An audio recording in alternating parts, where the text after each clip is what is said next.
איראן עשתה הערב טעות גדולה. গাজা ও লেবাননের যুদ্ধ যেন এক অসমাপ্ত অধ্যায়। ইসরায়েলি বাহিনী হামাসের অতর্কিত আক্রমণের পাল্টা জবাবে গাজায় অভিযান শুরু করলেও সময়ের সাথে সাথে সেই যুদ্ধের লক্ষ্য যেন হারিয়েছে তার পথ।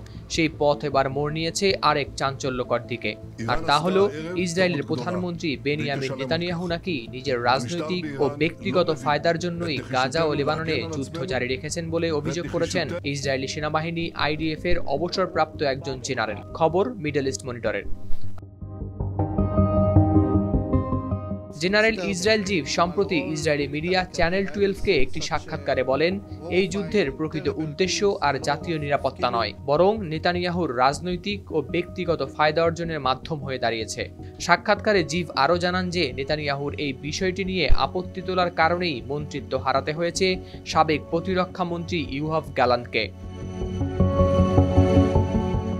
জিভ বলেন, গাজায় ইসরায়েলি বাহিনীর সামরিক অভিযানের প্রথম লক্ষ্য ছিল হামাসের হাতে থাকা জিম্মিদের মুক্ত করা, কিন্তু যুদ্ধ শুরু হওয়ার কিছুদিনের মধ্যেই সেই লক্ষ্য যেন গুরুত্ব হারিয়েছে নেতানিয়াহুর দৃষ্টিতে।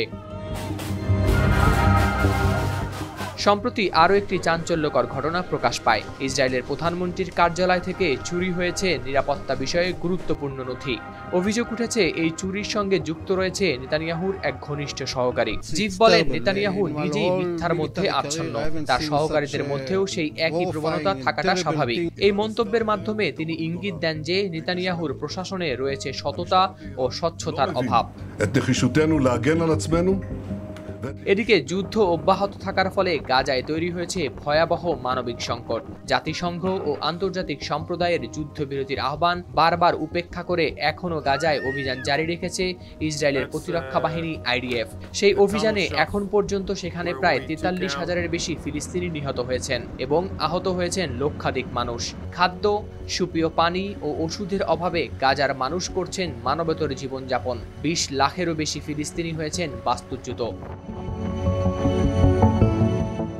এমন পরিস্থিতিতে নেতানিয়াহুর অবস্থান ও সামরিক অভিযান বন্ধ করতে যুক্তরাষ্ট্র, মিশর এবং কাতারও চেষ্টা চালিয়েছে বেশ কয়েকবার, কিন্তু নেতানিয়াহুর পক্ষ থেকে কোনো যুদ্ধবিরতির সিদ্ধান্ত না আসায় ব্যর্থ হয়েছে সেই সব প্রচেষ্টা।